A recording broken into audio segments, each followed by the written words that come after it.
So, welcome, Sarah. Thank you for having me. Thank you for having me. Thank you for being here. So, those who are joining us, welcome to the Fashion Business and Career Show. I am your host, Terina Nicole, founder of the Fashion Design Center of South Jersey and owner of Gypsy Leather Goods, a line of eco-friendly leather handbags, jewelry, accessories for the home. Our guest today, Sarah Djarnie-Brown, is a fellow FIT grad and the owner and designer behind Shop Volta, which is a brand where she produces heirloom dolls, fashion illustrations, enamel pins, and now face masks. Yes. She began her first design business, Gorilla Soul, in 2004, designing and selling her handmade collector's handbags and jewelry accessories. In 2012, she went on a hiatus to spend more time with her husband and her two sons. In 2018, while visiting Ghana, Sarah became inspired by local artisans, dressmakers, and women-owned businesses that specialize in handmade and high-end pieces. When she returned home to Brooklyn, Volta was born. The name Volta is named after Lake Volta in Ghana, and the logo, is an Indigenous symbol that symbolizes progress, renewal, development, warmth, vitality, and energy. So that's fascinating. There's so much to unpack there. That's amazing. So just to give a little background, Sarah and I met about a year ago. We are both FIT. January last year. It was January, right? Yes. So FIT is starting to get on it with alumni opportunities. I gotta say it because I feel like either I had been missing out all these years, maybe I was disconnected, but it seemed like there was absolutely nothing going on for alumni, except for maybe once in the blue moon. But now, especially during this pandemic, they've been on it. Like I've attended so many webinars. Have you been going to the webinars? Honestly, I've gotten the emails. I just haven't had the time. It's just, you know what? Honestly, I'm watching while I'm cooking dinner. You know what I mean? I'm watching while I'm at the sewing machine because some of the guests are people that I either already know personally or have been following for years. So to be able to interact with them in that format was exciting for me, you know? So I'm gonna try that. Yeah. And so anyway, you and I met at this amazing event where they had a forum for FIT grads who've gone on to start businesses, and they had like three different business owners on a panel. And I was sitting like the row in front of you, and it's amazing that, you know, we didn't even have much opportunity to chat because there was just so much going on, but we exchanged business cards and develop a relationship from that point, you know, outside of, and it's funny because they always say that relationships are best built in person, but we haven't seen each other since then. You know what I mean? But I know. Yeah. But we spoke briefly, and I just remember, my God, your energy was and yours. I said, you know what? I have to get to know this girl. I like her. Oh, thank you. I felt the same way. They had split us up in groups. You remember that? Yep. And I was just like, dang, I wish I was in the group with her. Me too. Me too. I didn't stay connected with any of the people I was in the group with. I totally wish I was in your group. But you know what, then at some point your group came over to my group and we were kind of like comparing notes and stuff, right? Yes. Yeah. So we stayed connected online and here we are. So I want to know, what was your major at FIT? My major was fashion design. So I'm gonna just tell you, like, I struggled a little bit with my first year or so. I struggled with tailoring and pattern making. For some, you know, some people can excel in that. I found where my strength was mostly was illustration. Girl, So your illustration skills. Thank you, thank you. So do you remember, you know, your last year before you go to the upper division, Right. they say, you know, you can choose either tailoring, sportswear, you know, sportswear 1, you know, sportswear 2. Right. And I was just like, look, like, I don't want to do the fashion show. So I had to, at that time, audition again for the art specialization class. Yeah. Yes. So like, it was about maybe 20 of us. I think maybe 15 at the time. This is 1990, like 1994. So Okay. if I'm a little, so I remember was just like, I have to get into that art, because basically you do portfolio classes, you do a little bit of pattern making and draping, but Right. not as much. Right. And I was just like, I have to get into the art illustration class, because I don't, like, I struggled with draping and pattern making. And I was just like all my bodices were tight, all of them. So there were no pleats, there were no flounces like you have on your sleeves today. There was none of that. Oh my gosh. Like, no. So I was just like, oh my God, I have to get into this specialization class. And I got in, and then, you know, so it's funny. Yeah, it's funny. When I look at how I was in college, when I look back at my portfolios, I was so much better than I am now. Like, people actually like my art illustrations, but I'm like, my God, in college, I was so hungry. I was so, like, I drowned myself in illustration. Okay. So I was like, yeah, it was, you know, and of course, you know, at the end of the year, you have to present at the museum. Well, it has to be good. Right. That's pressure.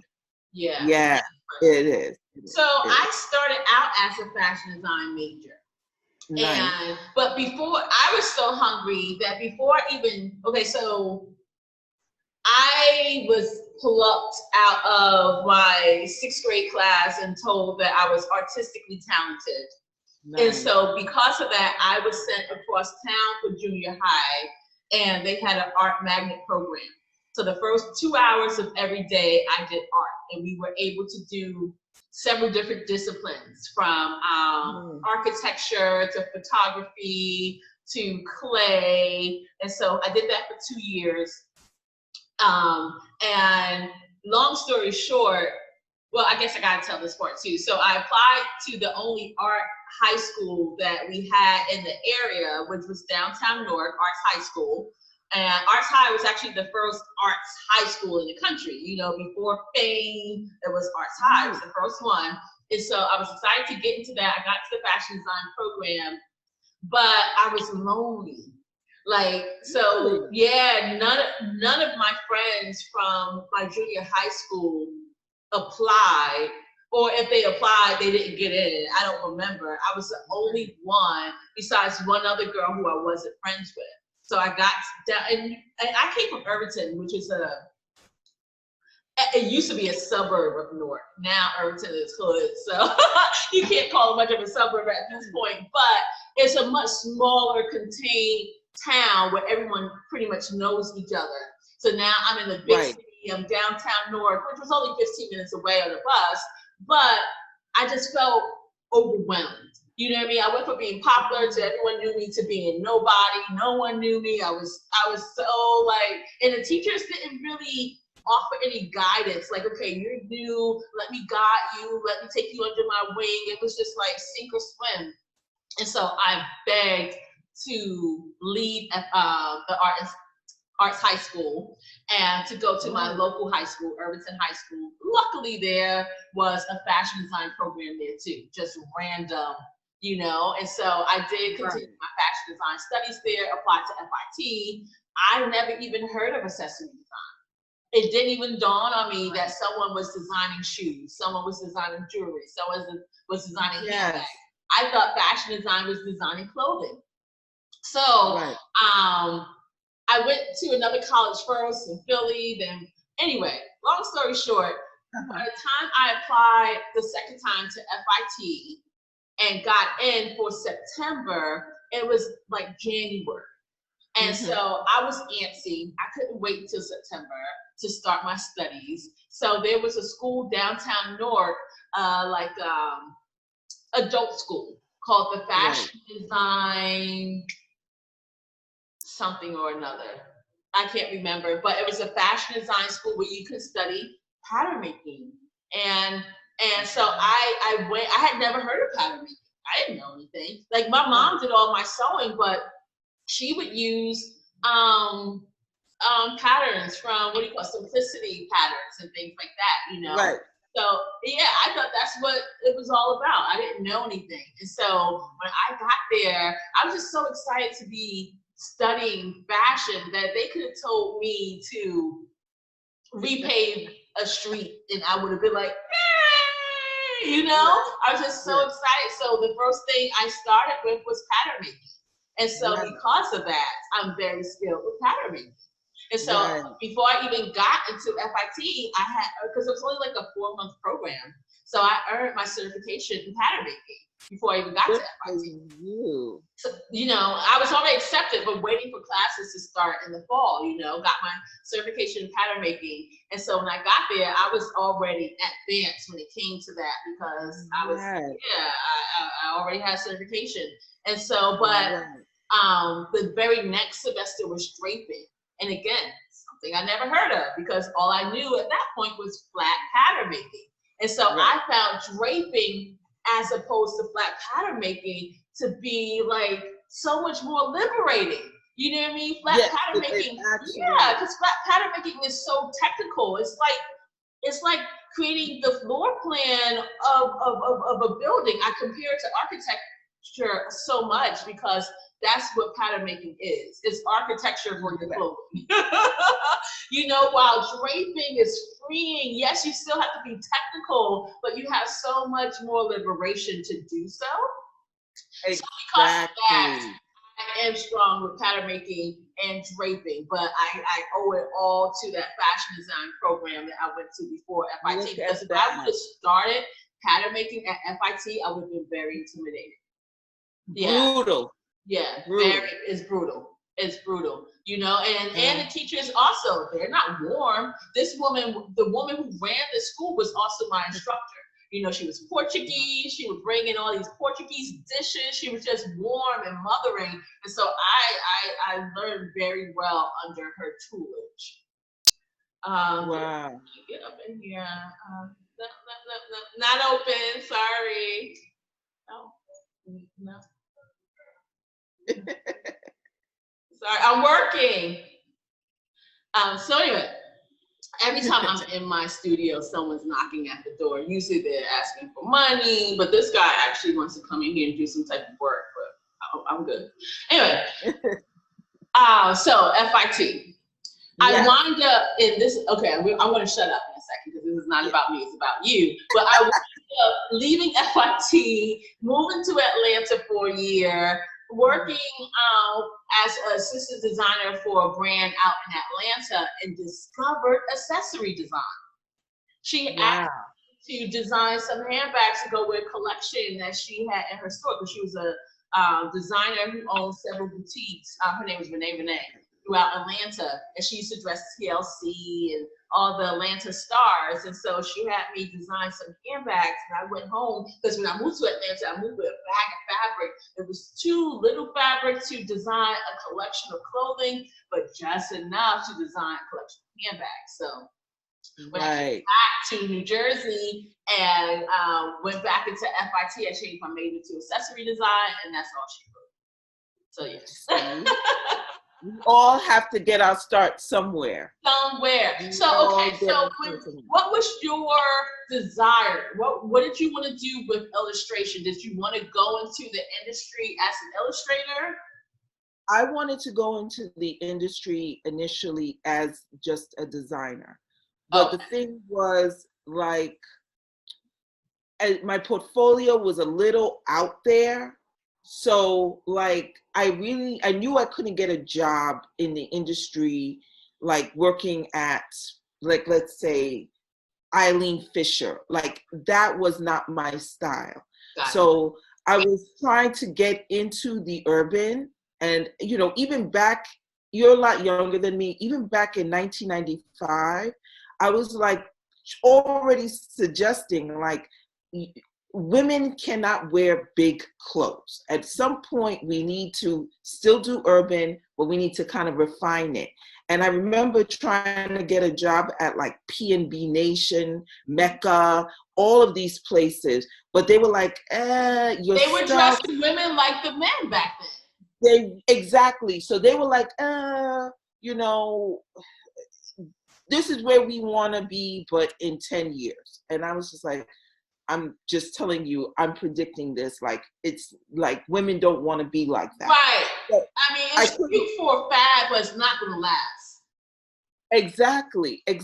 So I couldn't find a job, right? And because I was so entrenched when I was in school, in work, I didn't even intern, which was probably maybe one of the worst decisions I made, but it was okay, right? Because at the end of the day, there's a plan and there's a walk you have to go through, right? So I just got a job doing something outside of fashion, which was just like, I worked in the industry, but I was doing like, it was like data entry. And then from there, I was, working at the hotel, booking reservations. Yeah, I know all of this. And then after 9/11 happened, I was out of work. And then I got a job at Mud Jeans. Okay. And at Mud Jeans, I was there, at first, I kind of moved around. So I was doing licensing approval, approving any, like all of Mud licensing product.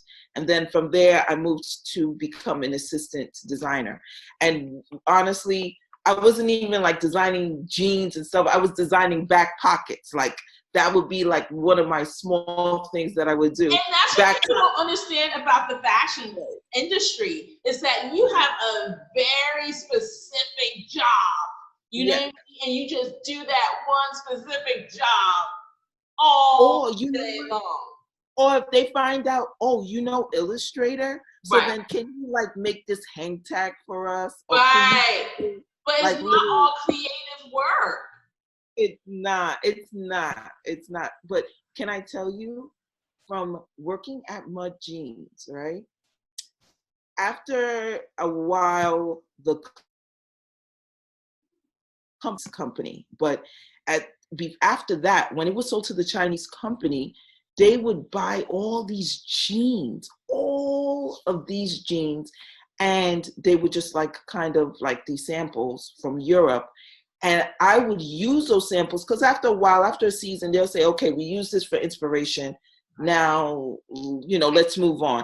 I would take those jeans, and that's how I started my handbag business, was using those jeans and making. When I was doing my research, I was unable to find your original work. What was it, Gorilla Soul? Because they were denim bags. Hard. Yeah, it's really, really hard, because back then I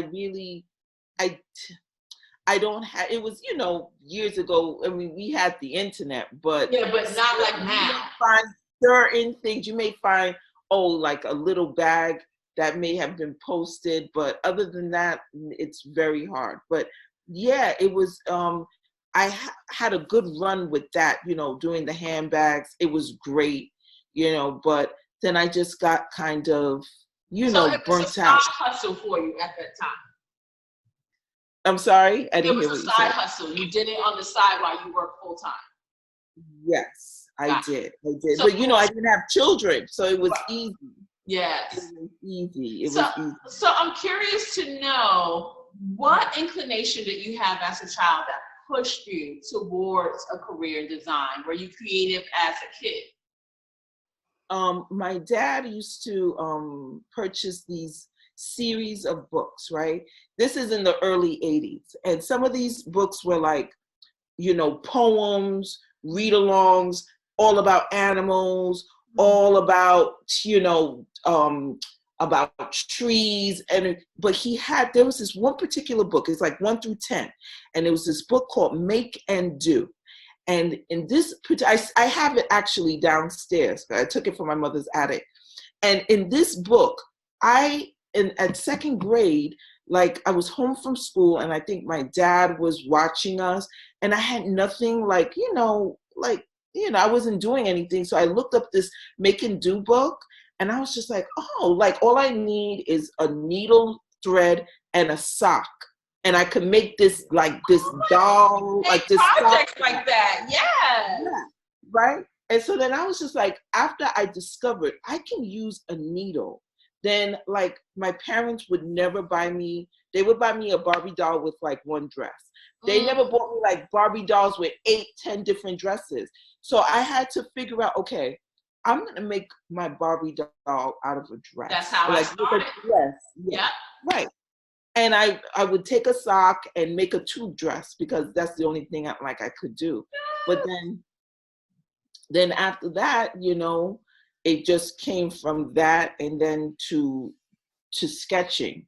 And I really didn't have, all of my sketches, the croquis were like that small, or like this of loose leaf paper. But that's like really how it all started, that I said, you know what, I don't know what it's called, but I want to draw clothes. That's all I said. I want to draw clothes. Wow. So, and that's so funny because you were in second grade.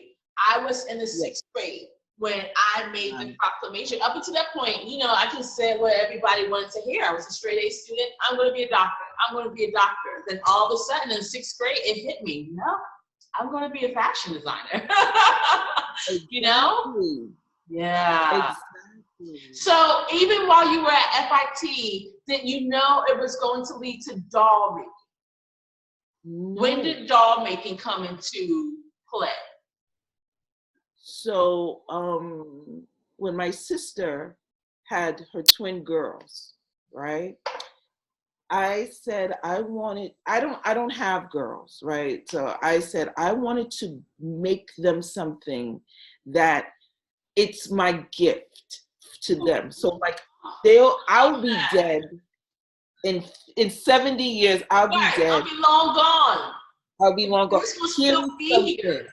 Yes, here is something, my gift for them. Like this is like they'll pass it to their own daughters and be like my Aunt Sarah. Wow. So that's why. I love it. I love it. Can we see a few? I see them peeking. They want your attention.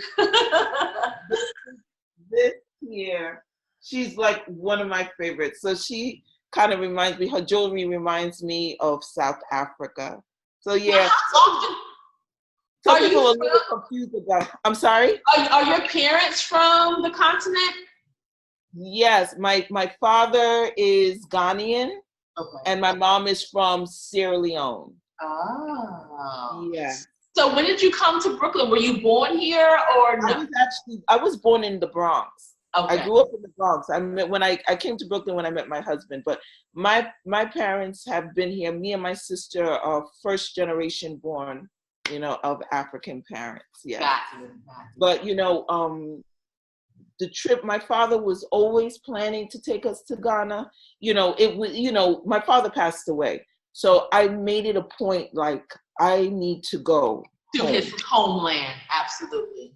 I need to go. But my aunts, who are also, I call them like my second mothers. Oh. My aunts were like, wait, because they live in Boston. They said, wait, we're taking you with us. So it became, this thing. Like a pilgrimage. Yeah. They took it, they did it as like what my father couldn't do. They finished, they continued it. Yes. That's absolutely beautiful. So when you are designing, you're designing, at least it feels for me on the outside looking in, I see a combination of inspiration. I see that 80s, 90s fly girl with the asymmetrical haircut and the bamboo earrings. Yes, I see that. And I also see the motherland. I see the combination. Then, of course, I see high fashion. You know, it's like there's the juxtaposition of three very fascinating things all coming together very smoothly in your work. Yes. I love. It's funny you got everything correct. I'm paying attention. Yes, you do. Some people don't even get it. I'm very, thank you. I love everything about African culture. And it's funny because sometimes I come from a place people don't really understand. When I was young, I really didn't want people to know I was African because it was at that time, like if you were African, people put you down if you were African because a lot of people didn't know much, right, about the continent. So now I think as an adult, I embrace it. It's everything who I am. That's why I kept my maiden name, right? Because this is who I am. Exactly. I kept my maiden name. This is who I am. And I love it because it shows up in my work. Yes. It shows up in my work. Excuse me, I'm about to cry. Oh, that's how I felt a few minutes ago when you were talking about your aunt. Your eyes got all teary. Yes. So it is. And it resonates because when I went to Ghana, you see people who hustle. It's not like, people go out there, they create, people wear it, they hustle. They will make a shirt, they will make a suit, they make it with it's not even like maybe a sewing machine and like 500 fabrics. And they're like, I'm gonna make you this suit, I'm gonna make you this dress. And it just is like, and it's so beautiful. It is so, I swear to God, if I only had like maybe 3 suitcases, if I had like literally a whole like 10 or 15 cases, I would have walked away with hundreds of dresses. I know. Every time my friends come back from the motherland, I don't know if it's just specific countries, but every time they come back with these amazing suits and dresses that were handmade for them. And I mean, the inside is just as beautiful as the outside. I mean, impeccable. Impeccable. Exactly. So I just a little bit like I said, I don't walk around like, I wish I can go back to that 7-year-old Sarah to be like, don't be embarrassed. Like, be proud of who you are. Like, and so like at FIT, they'll make you draw those croquis, right? And a lot of them are like white women, right? Oh, and I just said, you know what? As soon as I developed, I said, okay, I'll do it your way. And then I developed my own style. So my women are always usually, I believe I do a large spectrum in my dolls. I consider light skin, even, lighter skin, even they're all Black women. You different hair colors. You have redheads. Yeah. Yes. Working. So to me, so when somebody says, "Oh, I think, yeah, she's Black," right. So I mean, because we come in all shades. Exactly. So Wow. But thank you. So thank you for observing that because no, absolutely. I'm a huge fan of your work. Huge. Thank you. Just in love. Thank you. So I'm curious though, because here we are faced with this pandemic, and I feel like in so many ways, each of us are changing what we think about the world, how our place in the world. Yesterday, while cooking dinner, I was listening to the BOF podcast, Business of Fashion, and it was Marc Jacob being interviewed. And He was talking about his place in the world. You know, he recognized, of course, that he's coming from a very privileged place. He's been up in a hotel with his 2 dogs the entire time, with a good portion of his wardrobe, and he's able to change his clothes into more designer clothes, and he has the comfort of this luxurious hotel in New York City, you know. But even coming from that space, you know, it doesn't change the fact that he's still dealing with depression. He's still dealing with anxiety. He's still feeling very claustrophobic in his luxury hotel room. You know what I mean? Like, it doesn't, you know, luxury can't save you, basically, you know? And so, but he was talking about a lot of different things about how, you know, about business in general, the fashion industry in general, but also how fashion is not considered essential, right? We are essential workers, right?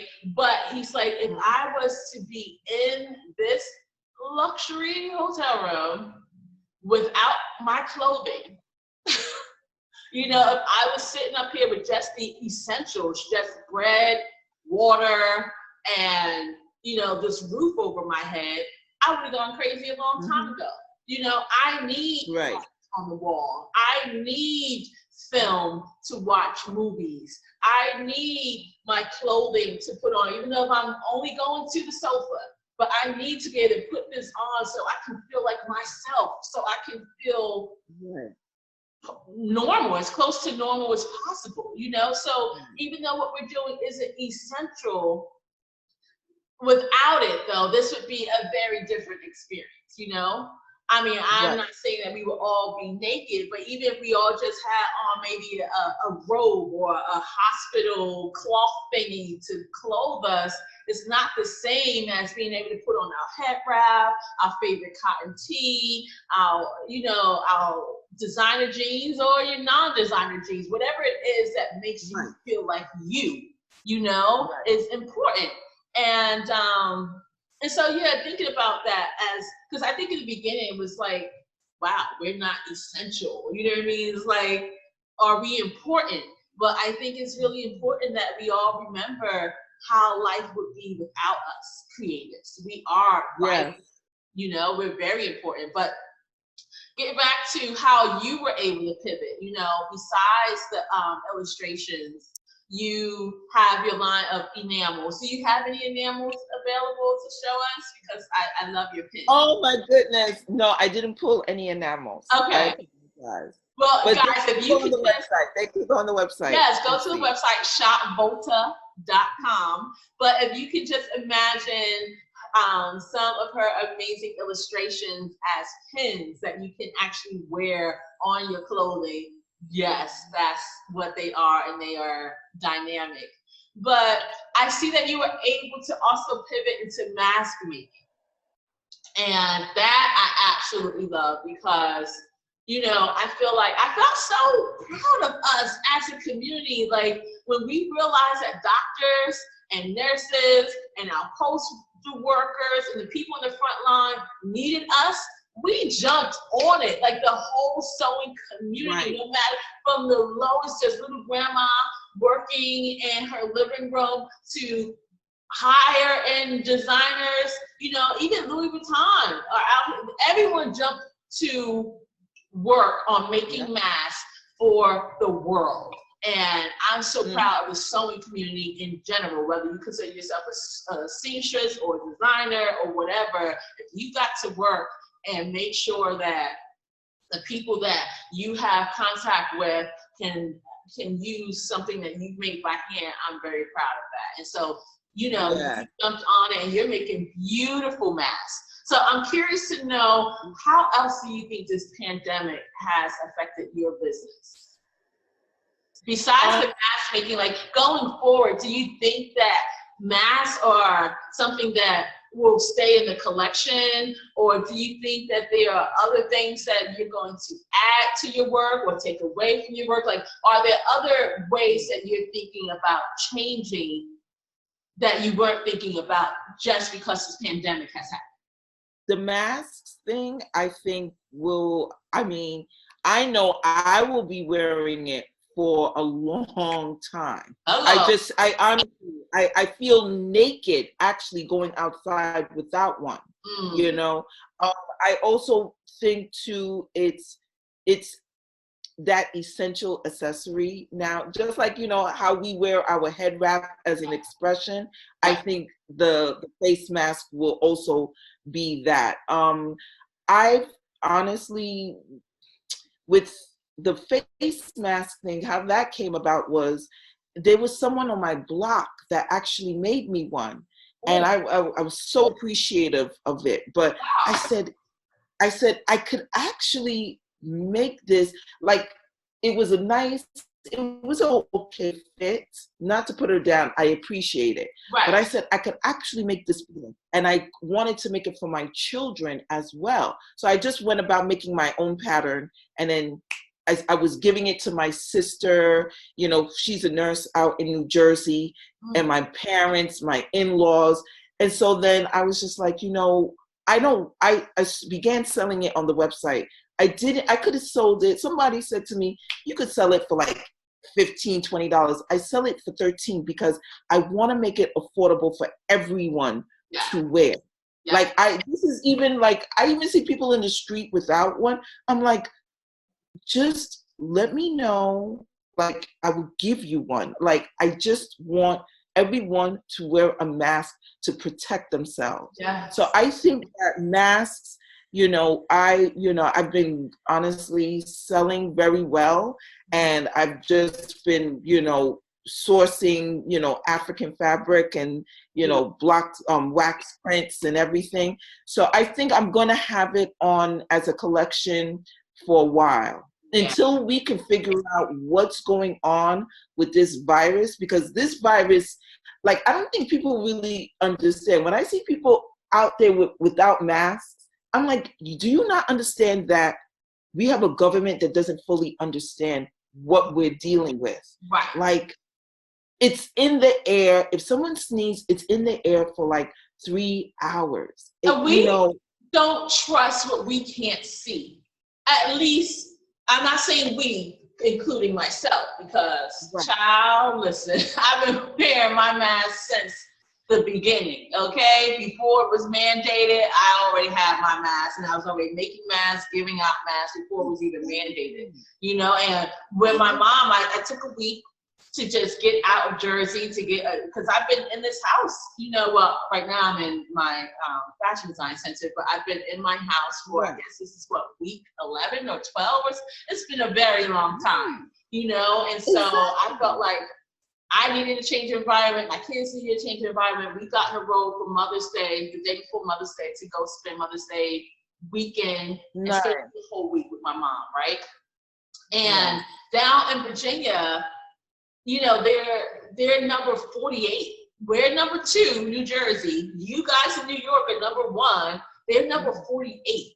You know, it's like, it's hardly touched Virginia. It's hardly touched Virginia. And so unless you're going into a store, you're not required to wear a mask. And I'm trying to remember if it's because I went into stores where people were working in stores without masks on, but they were like small, like farmers markets. I went to a farmers market, no one had a mask on. It was, you know, it was self-owned, you know. So, but if you go to a big store like a grocery store, a chain or something, they're mandated to wear. And so people are walking around with no mask on, and I gotta say, it was, I don't know. I had mixed feelings about it. On one hand, I just made sure I stayed away from them. But on the other hand, it was I felt like life was kind of normal there. It was nice, even though everything closes early and there were certain stores that didn't open at all. But it was just nice. It was like I went back in time for 90 days. You know, went back into a time where life was pre-pandemic. You know, and so that in itself was just refreshing. But, you know, I understand that although it may not be spread widely in Virginia, it only takes one sneeze. Like you said, it only takes picking up, you know, something that person who's infected had in their hand, and now you put food in your mouth, and now you're sick. Your spouse is going to be sick. Your children may get sick. It's just not worth it. You know what I mean? Like, it's not worth it to me. But to each their own. I try, you know, I do think this pandemic has made us all very judgy, you know, and I think that it's on one hand good to be somewhat judgy because you need others to do what they have to do so that they don't get you sick. You know what I mean? Because what they do don't just affect them, it affects all of us. We are all co-related. We're all codependent on one another, you know? But on the other hand, you know, I don't want to be in a place where I'm just like pointing fingers and frowning down on people. I'm trying to be more compassionate to some people who are just like, look, I want to die anyway, so I'm here if I get it. Like, I'm trying to get to that point where I'm just not judging. Like, whatever your situation is, just keep it over there because I just don't want it. I hear you. You know? I hear you. Yeah. I hear you. So, okay. How do you want to grow? Like, what is going to be the next step for you? Because I see you moving and grooving, running this beautiful business. What is the next? What's next for Shop Volta? Like, where do you want to go into retail stores? Like, what is the plan? I'd rather just keep it for now. I'd rather keep it very simple. Mm-hmm. You know, I like that, you know, my customers can contact me and I can speak with them. Yes. Personally, you know, people tell me, oh, you know, can I have this mask and can I do this? It's much better for me to keep it very intimate. So for this, you know, this is right now, that site is my heart and soul. Mm-hmm. So like, I'm not ready to expand to retail stores as of yet. You know, this is the best, I feel, best outlet for me right now. I'm going to tell you, I was on a mission a couple of years ago. I challenged myself to get into 20 retail stores in 6 months. That's my challenge. And I did it. And it did not make me happier, didn't make me richer. I just had stuff all over the place. You know what I mean? I just had stuff in stores in different states, all over the place, driving myself crazy. And I had just given birth. This was when the baby was just born. He's 2 and maybe 2 months now, but this was my challenge to myself with a newborn. Right. You know what I mean? And now that I've scaled all the way back and it's just me and what I put on my website and doing custom work, I feel happy again. You know what I mean? So here is not better. No, you know how I did it with the handbag business. So you know, you learn as you go along, and you learn not to make those mistakes again. You know, you know, I did the consignment thing. Let me tell you something. I could tell you stories. I even had a guy. I'm not going to even say the name of this store. It was here in Brooklyn. And I trusted him. But he was basically like, so if I had a clutch for $75 and I have my own set tag, he would take that tag off and sell it for like $90, but then give me the same consignment price. Oh, yes. Wow. Yes. Yes. Yeah, I think we all have our consignment nightmares.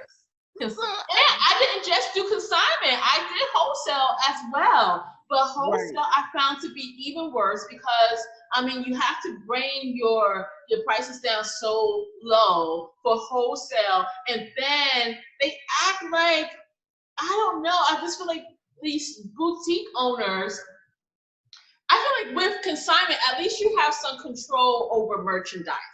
You know, it's like, look, this is here on consignment. I want it on this shelf. I want it next to this product.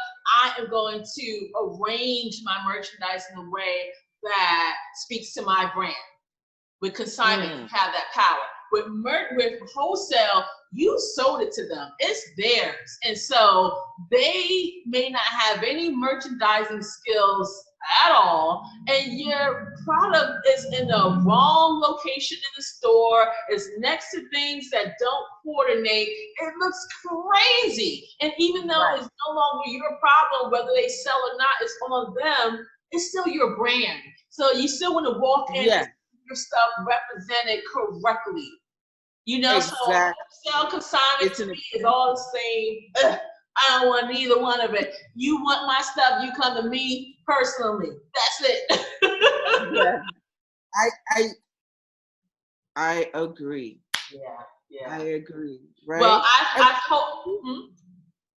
And plus, you know, your website, you could take it on, take it off, put it on, take it out. That's it. You have total control. And as your business grows and you want to bring in employees to sew for you or to do things for you, that's fine to up your output. You know what I mean? But you can up your output without watering down your brand and dealing with these monsters out here in the world who are doing all types of trickery, craziness. Yeah, don't nobody need all that drama. It's crazy. Crazy. Well, I love your work. If I could can you just bring forward one more doll for the people so that they can just feast their eyes? You were saying something also. Let me bring you the redhead. Oh yes, there's a redhead. Absolutely beautiful. That's a little purse. I love it. So when she's going to the beach, not me. She's going to the beach. I love it, and I love that they all have their own names. So when someone gets a doll, do they get the accessories? Do they get the handbag and the mask and the jewelry? They will get you know, I actually use these dolls as my models as well. And so I thought it would be a cute way of like saying I'm selling masks by adding masks on them. But yes, the dolls do all come with their own accessories. And they also come with a little bio. So there's an actual card that tells them what their occupation is, what they like, what she likes to do, everything. So it's like, you know, so it's personal. It is personal, right? And these are not, I just want to say, because some people, these are heirloom dolls. So these are dolls that are you to collect. They're art pieces. You can display them any way you want. Right. But, you know. They're not Barbie dolls. They're not meant to be undressed and dressing, playing with their hair, all types of crazy. Exactly. Not at all. Not at all. Got it. Well, where can the people find you, Miss Sarah? You can find me at www.shopvolta.com. Awesome. And on social media? You could find me on Instagram, Shop Volta BK, and of course on Facebook, it's also Shop Volta BK. Awesome. So just look me up, Sarah Djarnie, SarahDjarnie. Absolutely beautiful. Thank you so much for your time, sis. I'm so glad to finally have you on my show. Even though I can't hug you, here's a virtual hug. Thank you. Mwah. Mwah. Blessings on top of blessings. God bless you. Okay. Stay safe. Thank you so much. Thank you so much. You too. Bye-bye. Okay. Bye-bye.